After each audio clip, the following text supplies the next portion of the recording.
time has come. We are officially time traveling to 2020. Hey everybody, it's Mystic Brew, founder of Return to Self, where I help you remember who you were before the world taught you who to be. Now, as you may know, if you've been following this series, we've been time traveling since 2016, and in today's video, we are about to warp speed back to a time that you may not necessarily want to remember, but it's very important. So 2020, here we come. Let's begin.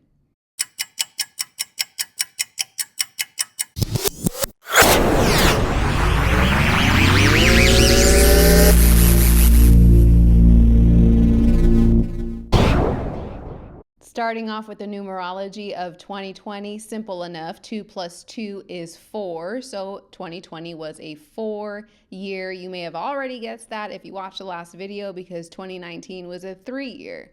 Now, coming from that very vocal energy of 2019, this energy of you're going to hear us whether you want to or not, we now land into this energy of 4, which can almost feel like hitting a wall. Right. The number of 4 when it comes to numerology and its energy and its essence is very much about structure. It's about foundation, hard work, limitation, discipline, and a reckoning with reality. It's also the Emperor in tarot. So you think of Emperor energy, whereas the 3 for 2019 was Empress energy, creation, vitality, really focusing on the feminine. Now here we are with this Emperor energy, structure, organization, leadership, authority. Something else I want to note is when we look at the number 4, of course, my brain goes to astrology. Maybe yours does too if you're into that. And the 4th house is the lowest part of your chart. It is your foundation. And so again, I share this because we are doing hot girl math, and you are seeing how the essence, the energy across different spectrums, across different ideologies, across different studies, all connect. And this number of 4 is giving the root. It is the foundation, and the imagery I got when I was preparing for this video specifically was a seed underground that was just about to sprout. It's still underground. It is navigating up through the dirt before it breaks through and sees sunlight. But before I get too ahead of myself, we have this number of the builder. But before you can build, you really have to deal with what the ground actually looks like. Because again, as I always tell you, you cannot build on faulty foundation. Well, you could, but it's probably not going to be successful. So if you're trying to build a legacy, if you're trying to build something that you want to withstand the test of time, then you need to make sure the foundation is strong. I always tell anyone who works with me, if you've watched my videos, you've probably heard me say this before. You need to be rooted like a tree before you can branch out. And if your tree is meant to be huge, then the roots are really deep and they need to be strong. This is what I use to illustrate the descension journey. You may have always heard about ascension this, ascension that, raising our consciousness, raising our whatever, our frequency. That's all wonderful and nice, but if you are not grounded and rooted down, it's not gonna grow. So you descend. You start underground before you see anything flourish above ground. Message for life. Anyway, this 4-year in 2020 and any year tears away illusion and forces confrontation with what's real. This is showing you what's solid, what's been built on nothing but sand, what can withstand time, and what is faulty ground that needs to be dealt with. It's not a year that bends to wishful thinking, and it demands presence, accountability, and a relationship with constraint. Again, that emperor energy, the king of kings. Now, the double 20s in 2020 is also significant because it carries an amplified energy of the number 2. This is, again, we talked about too in a recent video, duality, partnership, polarity. And so the year was defined more than perhaps any other modern history by a stark us versus them split. And this was running through nearly every dimension of life. And perhaps you heard about talk of a split. When we talk about the Chinese zodiac for 2020, this was the year of the rat. And if you watched the last video for 2019, then you also know that 2020 was the beginning of a new 12-year cycle in the Chinese zodiac. The rat is the first animal in the 12-year cycle of the Chinese zodiac, and this is coming after the pig and before the ox. This is significant because after the Earth pig closed out that 12-year cycle in 2019, the metal rat cracked the world open at the beginning of a brand new cycle. And this is also significant because the rat symbolizes new beginnings as well. People who are born in the year of the rat are considered to be optimistic, easygoing, and kind. Very powerful symbols of fertility, wealth, and plenty. I know you may not associate rats with that, but the Chinese zodiac does. Now again, what do I always tell you? Everything that exists has a what? Shadow side. Correct. It has a shadow side. So the shadow side of the rat is it can be cunning, it can hoard, and it can really focus on survival instinct and, again, thrive in the dark, in the gaps, and in the cracks of civilization. And what's really important to note here is even though these are shadow traits, you can already sense that these are traits that were quite useful in a time like we had in 2020. So rats represent working diligently and in a way working to really create that wealth and prosperity. But again, how they get there is dependent on what energy they choose to use. And again, this is the metal rat. So the metal element adds a sense of sharpness, precision, and cold cutting quality to it. Metal does not yield. It does not bend. I know this might sound like an exaggeration, but 2020 was one of the most cosmically charged years in recorded astrological history. Astrologers had been writing about 2020 for years in advance with something in the air around dread, but also awe. So let's dive into some of these transits, shall we? One I briefly mentioned in the last video in 2019 because it started building up in 2019 was the Saturn-Pluto conjunction, which occurred on January 12th. So right at the start of the year, here we go, two big bad boys in astrology, or, big bad women, whatever you want. Saturn and Pluto came together in a conjunction at the top of 2020. Now, this pairing only happens in the sky every 33 to 38 years. And when they do, this is bringing really antiquated structures up to code. So again, it's Pluto, the death and rebirth, the deep transformations, the shadow, the power, the control, the manipulation, with Saturn, discipline, karma, time, maturity, making sure that integrity, justice, making sure whatever needs to be in alignment is in alignment. This was especially potent, again, because it was all occurring under the sign of Capricorn, which rules governments, corporations, and the economy. So again, hot girl math, we have Pluto plus Saturn, their energies coming together because it's a conjunction, so addition.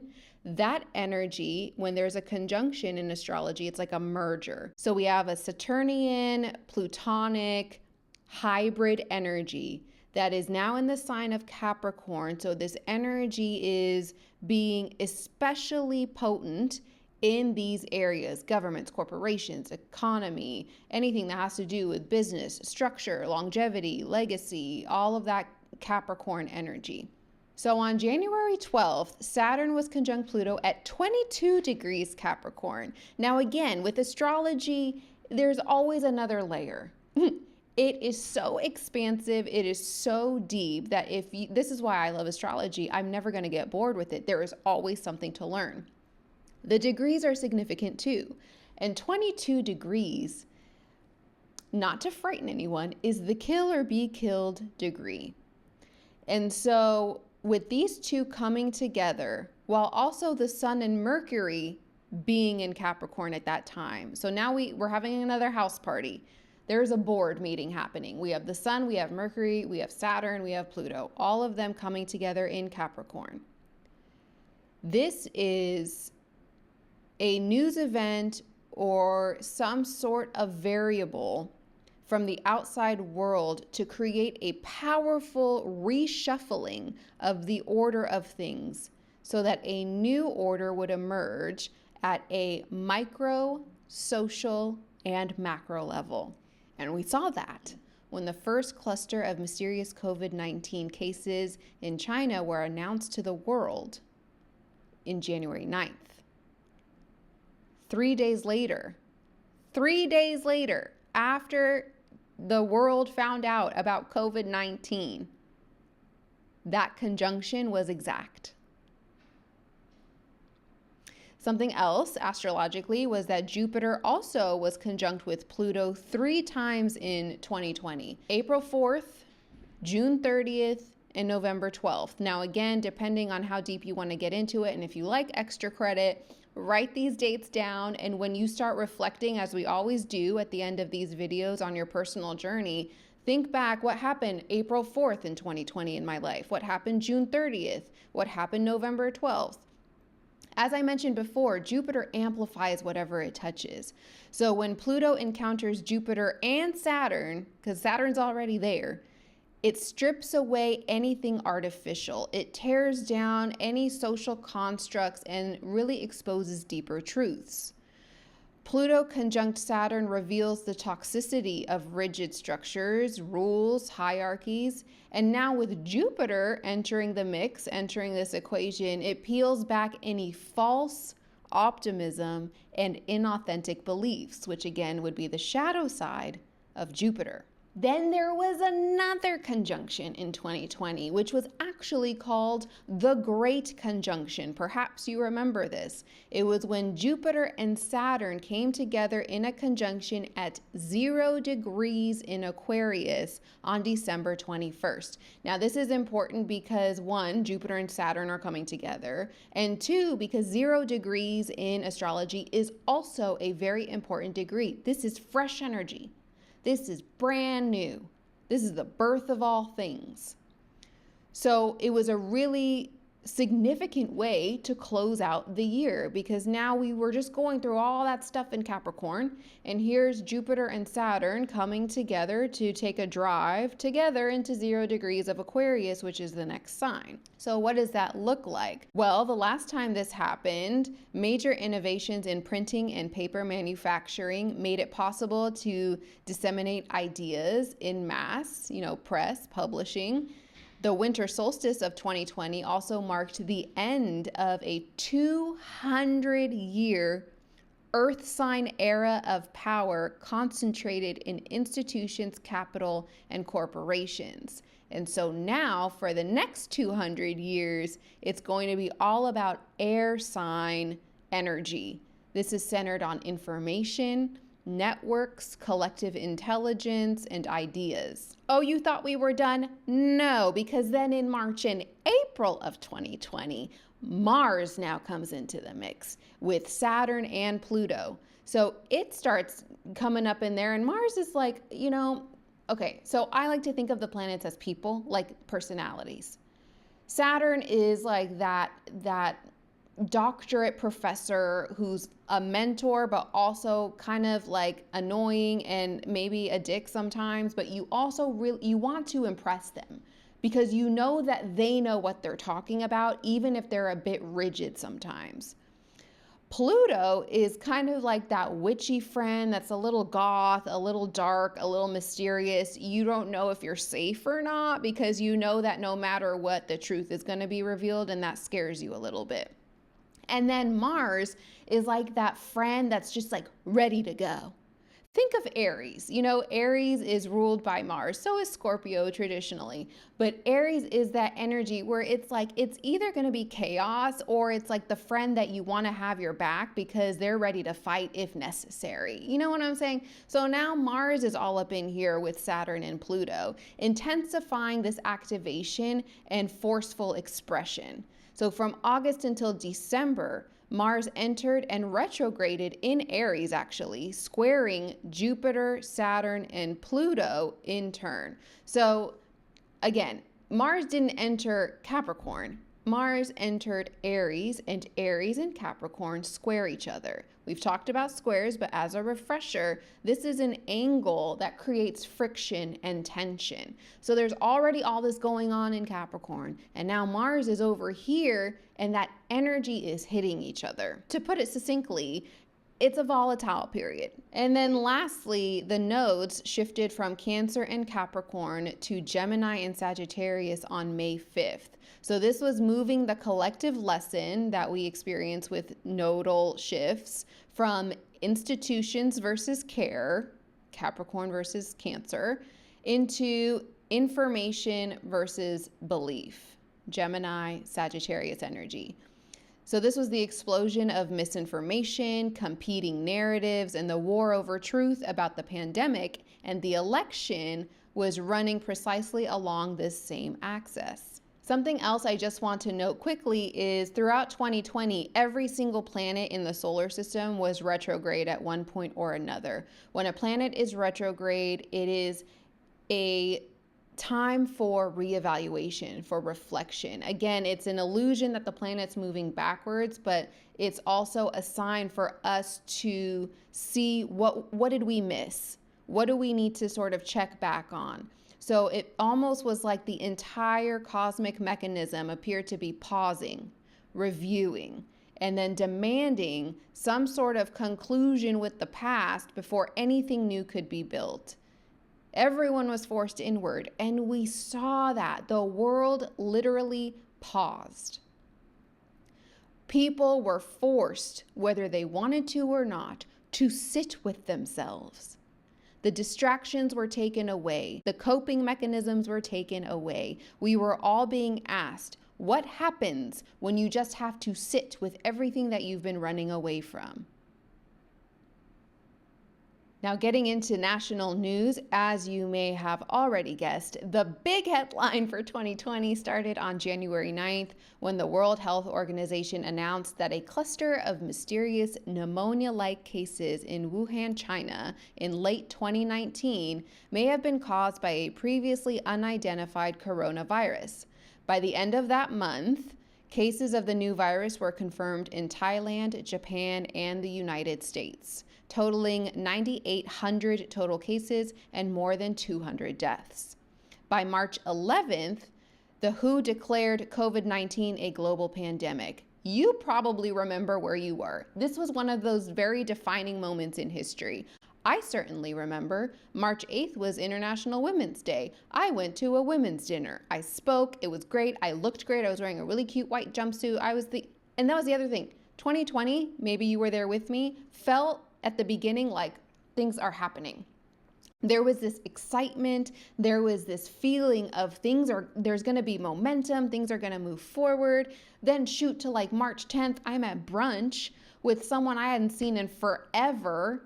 And lo and behold, that was the last time that I was able to experience a sense of normalcy for however long, because literally the next day, lockdown happened. Trump declared a national emergency on March 13th. Weeks later, New York City became the epicenter of the American outbreak, with refrigerated trucks parked outside hospitals to handle the overflow of bodies, and we all entered lockdown. As I read through some of these headlines and things that happened in 2020, something that's coming up for me too, and maybe for you, is we have not processed what we have experienced. And it's understandable because it feels like we've barely had any time to come up for air, let alone process the depth of what we have experienced and encountered over the last 6 years. In 2020, We also had George Floyd, a 46-year-old unarmed African American man, murdered by Minneapolis police officer Derek Chauvin. I don't know if I'm saying that right. To be honest, I don't really care. Who knelt on Floyd's neck for 9 minutes and 29 seconds as Floyd cried out that he couldn't breathe and 3 other officers just looked on. The incident was filmed on multiple cameras. Protests spread nationwide to over 2,000 cities and towns in over 60 countries. Polls estimated that between 15 million and 26 million people participated at some point in the U.S. demonstrations, making them the largest in American history. So yet again, we have another statistic of breaking a record because of something absolutely devastating.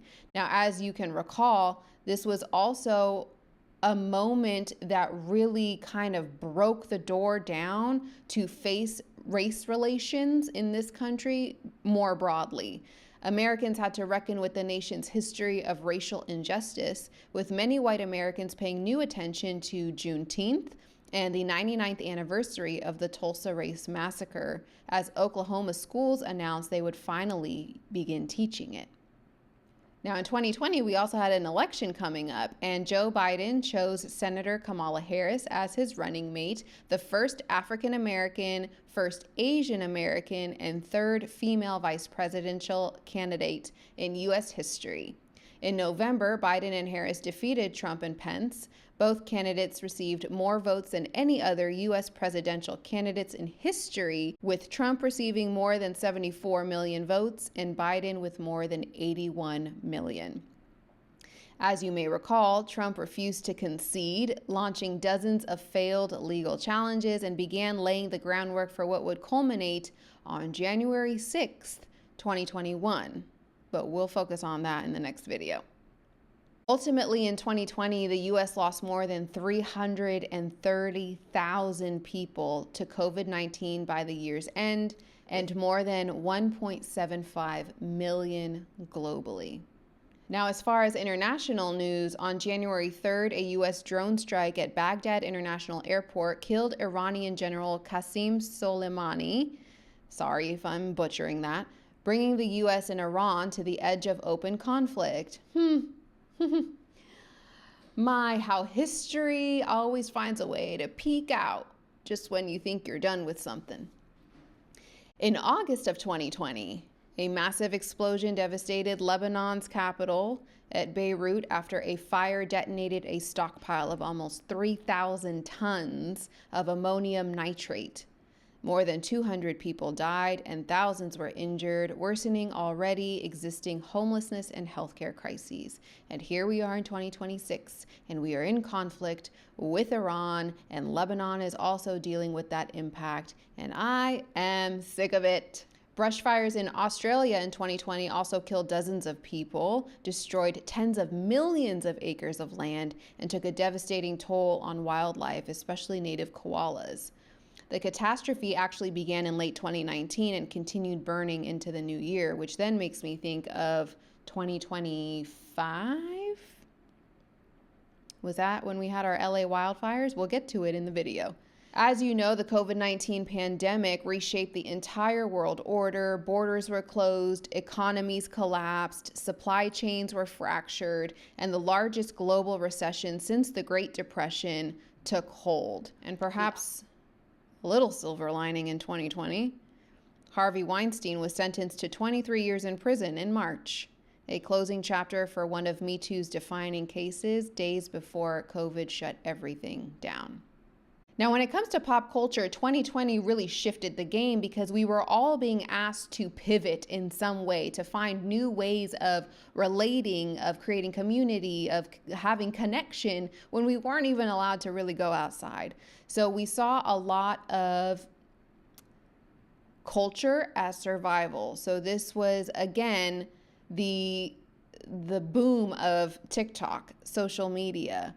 It was also a lot of focused energy on distraction, inspiration, consolation, escapism, and hope in whatever way possible. I was at home making whipped coffee, baking bread. Like, we were all just trying to make it work. As an introvert, though, I gotta be honest, like, I didn't hate it. Do I want it again? No. But I feel like I thrived. Either way, the pandemic forced culture to do something it rarely has to do, which is focus on becoming essential versus merely entertaining. Ooh, confirmation burp. You may also remember someone named the Tiger King, who shot to stardom on Netflix and immediately went viral. Tiger King was one of those binge watches that we leaned on during the pandemic.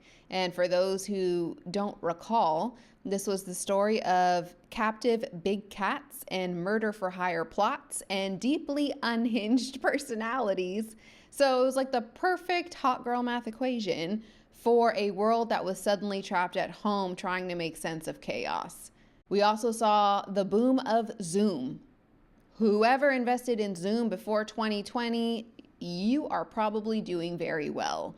The video conferencing platform became the infrastructure of daily life almost overnight. School, work, therapy, birthday parties, funerals, dates, weddings, graduations, everything moved to Zoom. And I know Skype is kicking their ass right now because they missed out on something, but whatever, it's not my problem.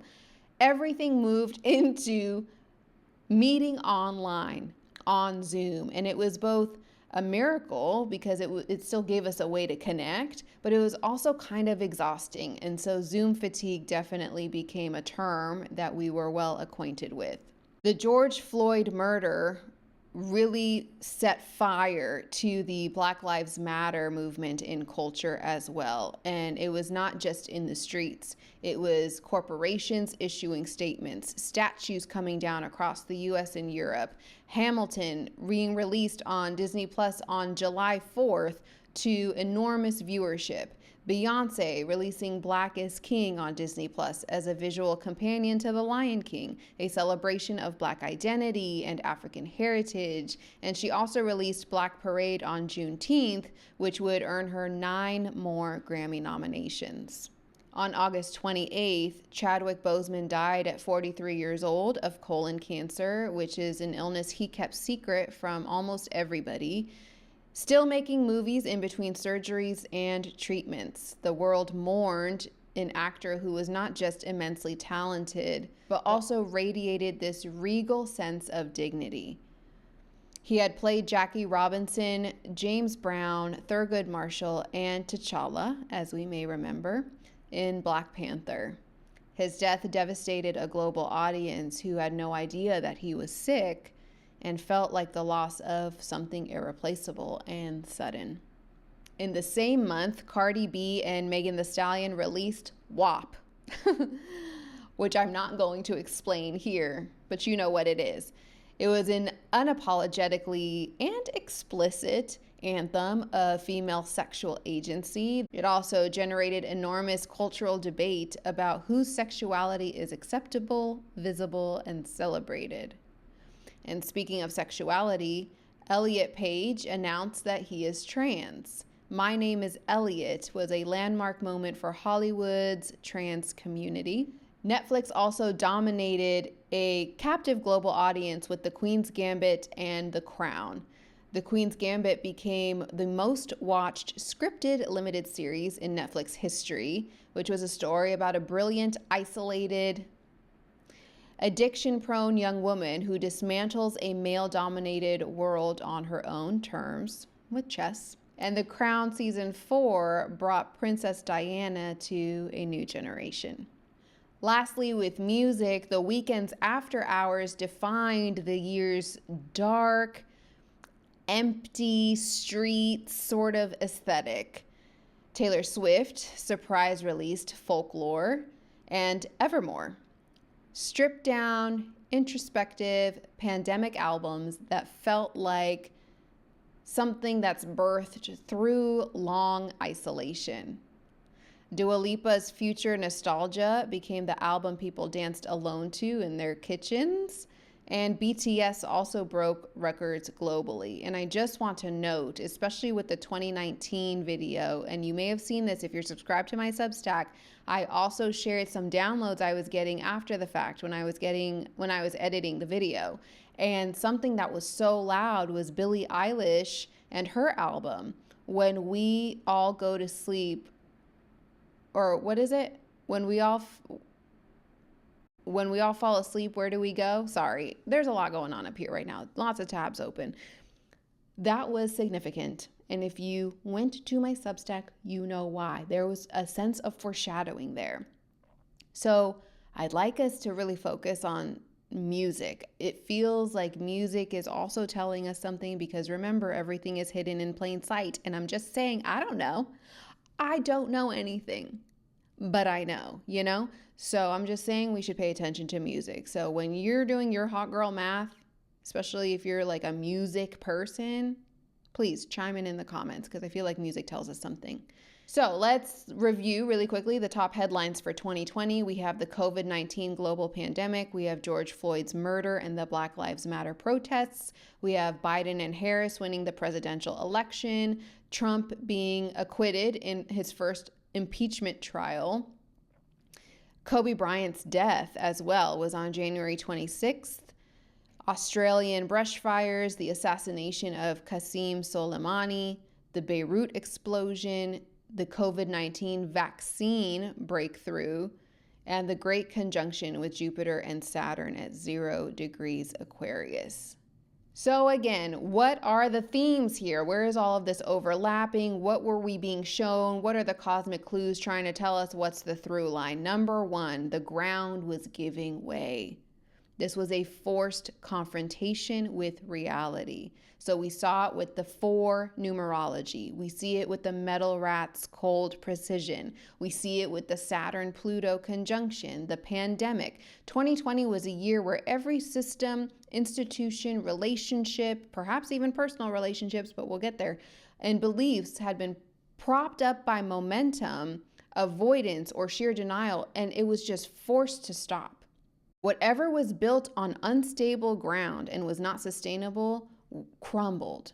Is this actually working? That was the question we kept having to ask ourselves, whether it was in our personal lives, collectively, societally, in the government, whatever that might be. Is this actually working? So the pandemic didn't create fragility, even though it may have felt that way. It was revealing it. It was showing us the cracks in the foundation, and it probably showed you the cracks in your foundation as well. The racial reckoning didn't create injustice. It made it impossible to look away, because it was happening since the beginning of this country. But now it's in your face. The election didn't create division.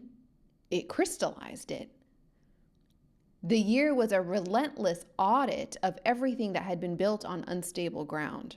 And the 4-year demands that you deal with these foundations, not inspire your way past them, not have this false optimism like we talked about with Jupiter, not perform your way around them, but actually deal with what is real and what is not. What is happening and is it working? And if the answer is no, then what are we going to do differently?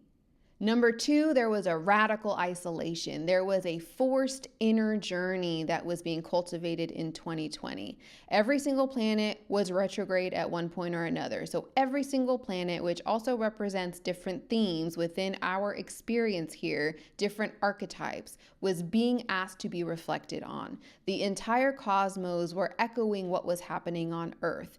Everything was turning inward. Lockdown stripped away every external structure that we had to avoid ourselves. Commutes, social obligations, busyness, distractions, performance, everything was stripped away. And for millions of people, 2020 was the first time in their lives when there was an extended period where you had no choice but to be alone with yourself. And everyone handled that differently. The culture that rose to meet that moment with the Queen's Gambit folklore, pandemic bread breaking, sourdough starters, puzzles, plants, whipped coffee. All of this was uniformly about slowness, about the focus of interior and reconnection with basic, tactile, present things. We were forced into stillness. And most people go to a spiritual retreat for that. But the universe said, no, we're all doing this. Sit down. Whether you want to or not, it's like we were put in detention. I guess honestly, it's your perspective. I didn't feel like I was on detention. I felt like I was actually finally good to just do whatever. Other people, perhaps if you're more extroverted, more social, or if you would lean on certain things to feel okay, it may have felt like you were imprisoned. Again, everyone's perspective is different based on what was coming up by having to sit with the things that you may have conveniently suppressed or ignored because you were always able to have some fix or distraction to help you. Last but certainly not least, there was a huge theme around death, grief, and the question of what survives. The death toll of 2020 was staggering, and it wasn't just from COVID, but it was the accumulation of loss that ran through the entire year, with Kobe Bryant and his daughter being killed. John Lewis and Ruth Bader Ginsburg were also taken from us that summer. Chadwick Boseman, 1.75 million people globally from a single virus. And beyond individual deaths, we saw the death of a sense of normalcy, of safety, of ideas that systems protect people. The Great Conjunction, closing out this 200-year era, was itself a kind of death. And that year, on every level, asked us what actually matters. What's worth keeping? What do you build your life on when everything has been stripped away? The things people clung to during this time, connection, creativity, sort of finding other ways to be, were not complicated. They were the oldest, simplest things. And perhaps we needed a reminder of how important and necessary those are as well. Now, as you know, before I get to your shadow work prompts, we pull a card, an activation card for the year. I actually pulled it beforehand to save time. I have not seen what it is, so we will find out together. The activation for 2020, coherence, the number 13. Didn't we get this in another video too? I don't know. The frequency of coherence supports our ability to harmonize the frequency of the heart and the frequency of the mind for an optimal ability to create the reality that we desire, which is interesting because what comes up for me when I say that is that great split that we were talking about. This is one of the greatest splits that we've ever been taught. Do you follow your heart? Do you follow your head? It's as if these are opponents when really they are meant to work in conjunction with one another. That is your power. Again, questioning what you've been taught. If you were taught to trust this over this because this is fleeting and it doesn't know, or if you only follow this but you can't ground it down into anything, there is a coherence coming together showing you that both are valuable. And that is where my work lives. I live for this. It is not this or that. It is this and that. And we have been collectively living on these extremes, just swinging or using the other extreme as an opponent to justify why we keep holding on to this ideology, this energy, this way of being. When in actuality, a lot of what we have been experiencing are two sides of the same coin. It's all connected.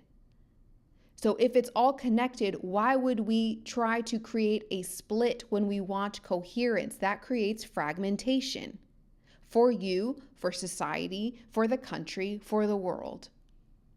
So again, in the same way that you are being guided on your shadow work journey to reckon with what it is that keeps you split, you are now experiencing the manifestation of that externally, because coherence is necessary in order to experience balance. So let's go to your shadow work prompts. Ooh, you know the burps come when we are preaching. So I have 3 questions for you to help you jog your memory for 2020 and see if your personal shadow work journey was aligning with the collective themes and energy that were coming up. And my guess is yes, but it's always nice to have evidence.